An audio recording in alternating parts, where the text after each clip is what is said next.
Okay. Hello everyone, my name is Diego. Hi, I'm Conchita. Today we're going to be talking about relationships and dating. Exciting.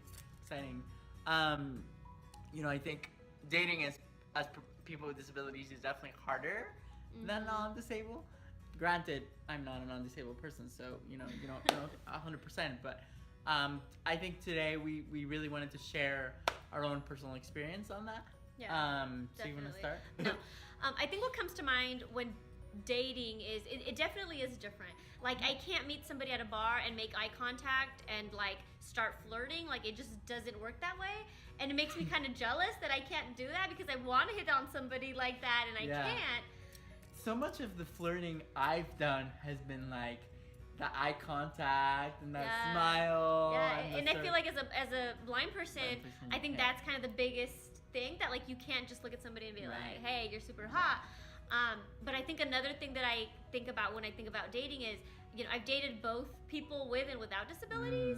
And definitely before, we've mentioned this, how we both were really ableist. Right. And we were like, we definitely don't want to date people with disabilities because we are not, and we don't associate ourselves with that. Right.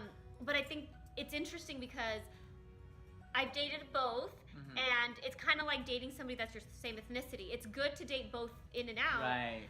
But there's a connection that you have with a person with a disability that you can talk about disability that you don't have with people that are not disabled. Right. No, I totally agree. I think that for me, like, I remember going on dates and always getting there first so that they wouldn't see me get up and like, walk. Yeah. Or things like that. No, I agree. And there's certain things that you do keeping in mind disability to kind of date. So like, I wouldn't necessarily go to a bar or a club and think like I'm gonna meet somebody because I'm not gonna be able to like make that eye contact. But if like a friend introduced us, or it was a more social setting, or it was a more social setting where like I was able to talk to somebody one-on-one, then I felt a lot more comfortable because I didn't have to kind of deal with that eye contact, kind of flirting with somebody. Yeah.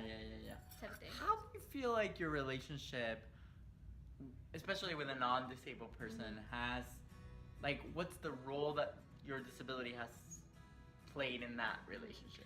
I think there's a very fine line between kind of being in a relationship, and then anybody in a relationship, you kind of give and take things. And I think before, when I didn't have an idea of like disability empowerment, I definitely took more than I gave. And also because I kind of felt like, who's gonna want to date me as a person with a disability? And so I let them do things for me. But also felt like, oh, I'm so grateful that you're dating me, which is a really horrible thing to think about dating in that way. Yeah, no, the same thing happened to me, and I mean, we were talking about that earlier. You, as a person with a disability, feel grateful that this other person is dating you, and I think that we all go through that experience, I think, whether or not you have a disability or not. But I think people with disabilities may face it more just because there's so much stigma around it. And then disclosing our disability to people we date. So I definitely didn't disclose until they were dating me, and it was like, too late, you're stuck with me. That's so funny. And so there was this kind of like, so I can pass. And so there was this kind of like, I'm not going to tell you until after the fact. That's interesting. So there's kind of like, how do you disclose having a disability to somebody who is not disabled that you're interested in dating? Yeah, no, I think that's true. I mean, what I would say to most people is like, put yourself out there. Don't feel like your disability is going to prevent you from dating. I think that what I've learned from my experience is that your disability can actually add to your relationship, because the strength that you have, the motivation that you have, the points of views that you have will add to a relationship.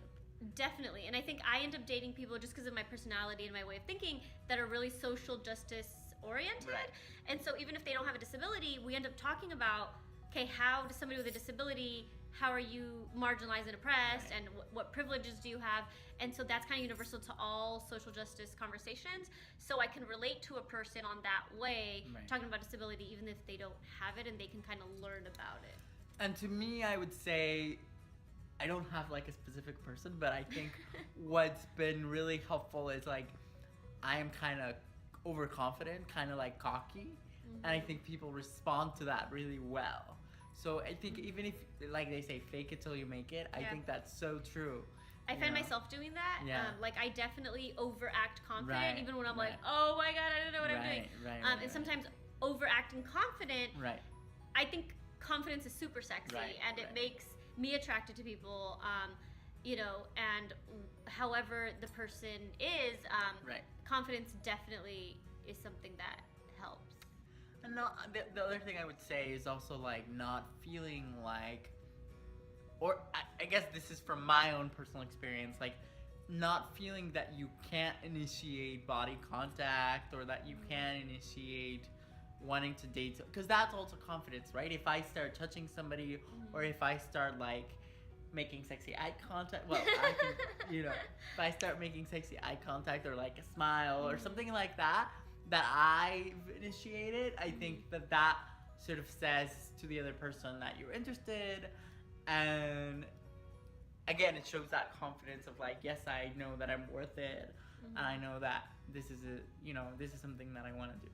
So leave us your comments. Yeah, about your own experiences. Your experiences dating and how it's been, and we'd love to hear from y'all. So leave your comments, and we will. And please share the video. Yeah. I think the more people see it, the more we have conversations about this, the better. And also leave us suggestions about what you want us to talk about next. And like and subscribe and all that jazz. All right. Bye.